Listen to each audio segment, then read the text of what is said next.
So the Nokia XR20 is certainly one of the more distinctive and, dare I say it, batshit mental smartphones that we've had so far in 2021, boasting a super rugged design that means I can quite happily do stupid shit like this.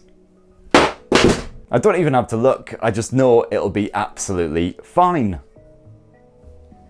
Yeah, see, absolutely fine, knew it. So durability is the key factor here, ideal for outdoor adventurers and people who just happen to drop their smartphone an awful lot. But is the Nokia XR20 actually a worthy everyday companion? Well, I've had my SIM slapped inside there for the last week or so there's my full in-depth Nokia XR20 review, and for more on the latest and greatest tech, please do subscribe and ding that notifications bell. Cheers! Now first up, I've got to say that rough and tumble design means that the XR20 is an absolute brick. We're talking chunky, heavy, and frankly I sometimes struggled to sit comfortably when it was stuffed in my shorts. You certainly can't fault the durability of this thing, at least for the most part. Now, that 3D nanotextured rear, for one, is in absolute perfect nick so far, despite the fact that I've literally been chucking this thing about the place in a vain attempt to f*** it up. It does get a wee bit greasy when you've been fingering it for too long, unfortunately, just the usual sort of smudgy, horrible marks, but you can give it a quick buffing up and then it's looking absolutely fine. And the fact you've got that slightly textured rear does help with the grip.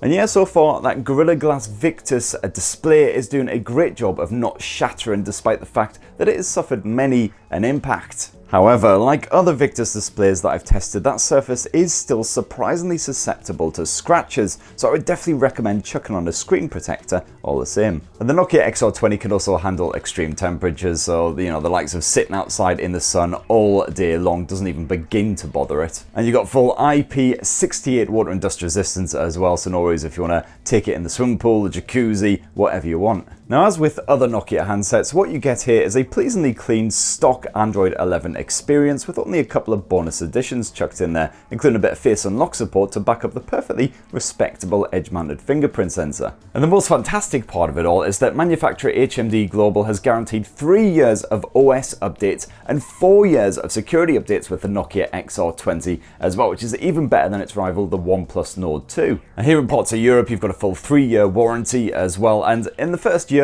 if that screen does happen to shatter, HMD Global will replace it for free. So all highly commendable stuff and light years ahead of what most of the competition, including the likes of Motorola, is offering. However, gotta say, it's not all sunshine and unicorns and happy shit like that. For one, that pointless Google Assistant button is a massive pain in the ass. I've lost count of how many times I've accidentally activated that assistant as I've just tried to squeeze the XR20 back into my pants. Not only is this the biggest button in the friggin' world, but it seems to be perfectly positioned for you to accidentally catch it every single time, which of course usually I'm listening to some music or a podcast or something, it'll just immediately cut off, there'll be that little bleep.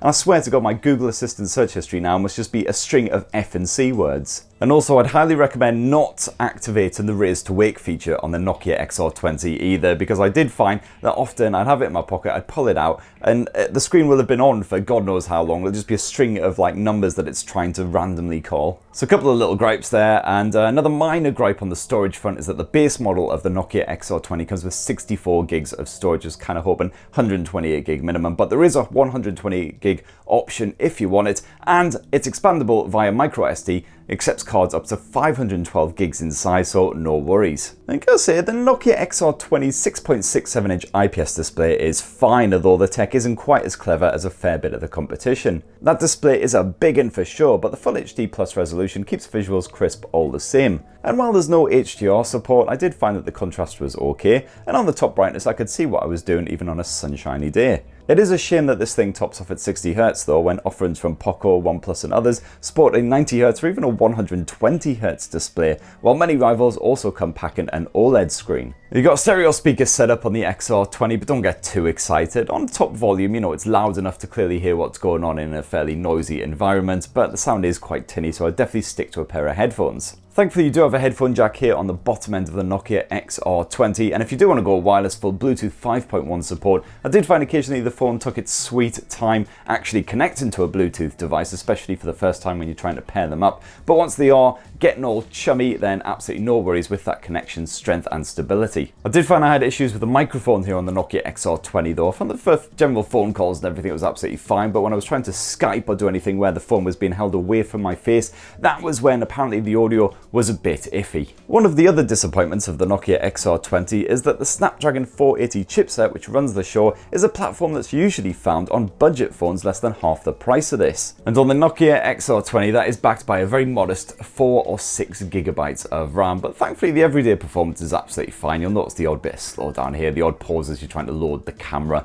or whatever, but as long as you're not trying to push it to its absolute limits, then it's generally fine. And yeah, you can even indulge in some light gaming on the likes of PUBG or Call of Duty Mobile, and while you'll have to make do with the low detail settings, I did find that my online experiences weren't frustrating. The frame rate generally stays tidy and the screen is responsive enough for frantically blown away some utter shit who just happen to stumble their way into your crosshairs. And yes, the Nokia XR20 does offer 5G support as well. It's a feature that you'd kind of expect at this sort of price point these days, the likes of the OnePlus, the Poco F3, all those bad boys, they do have 5G support as well for the same cost or less, while also generally offering stronger performance for the likes of multitasking and also gaming. Now you've got a 4630 milliamp battery crammed inside of the Nokia XR20's rather chunky frame, and I found that combined with the stock Android experience and that energy efficient Snapdragon 480 chipset means you'll get all day play, no worries. I tended to get at least 6 to 7 hours of screen on time before I was getting down into the serious dregs. However, there is an ambient display feature here on the Nokia XR20, and that will actually sap the battery much quicker if you've got that active, because of course it's an IPS display, it's not an OLED, so I can't just shut off all of these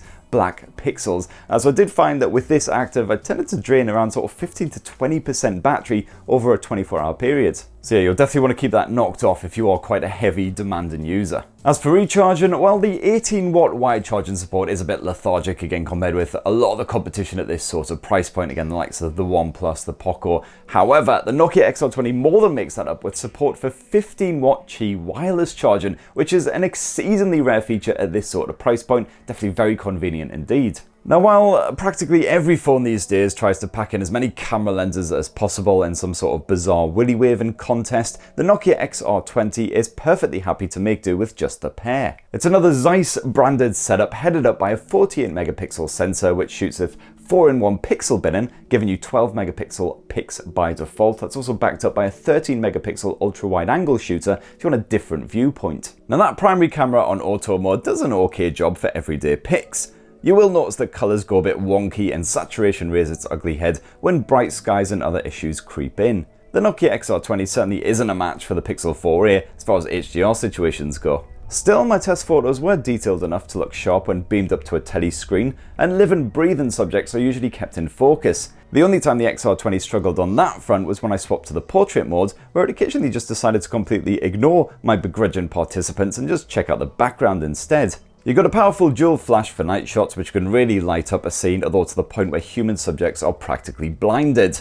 A more humane alternative is the night mode, although this doesn't have the huge impact on dim conditions you might hope for. As for that 13 megapixel ultra wide angle sensor, well, you do get a pulled back view to fit more into each frame, but at the usual expense of colour accuracy, which already wasn't fantastic to begin with. Things don't improve hugely on the video side either, despite the usual Ozo spatial audio smarts which can cleanly capture everything being said and done around you. Picture resolution tops off at Full HD with a choice of 30 or 60 frames per second. There's no 4K option here, so my footage did look a bit fuzzy when I checked it out on a monitor. Image stabilization is decent, but you'll once again face those challenges when shooting in bright or dim conditions. And while I appreciate the cinema mode that shoots in 21:9 and offers up a variety of filters to jazzify your home movies, that low resolution is still very limiting. And last up, the 8 megapixel front facing shooter is as basic as you'd expect, again struggling with harsh light and darker scenes. If you want to fill your Insta with sharp good looking selfies, well, you might want to look elsewhere. So alright, there's my full, final, frank review of the Nokia XR20 after using it as my full-time personal handset for a week.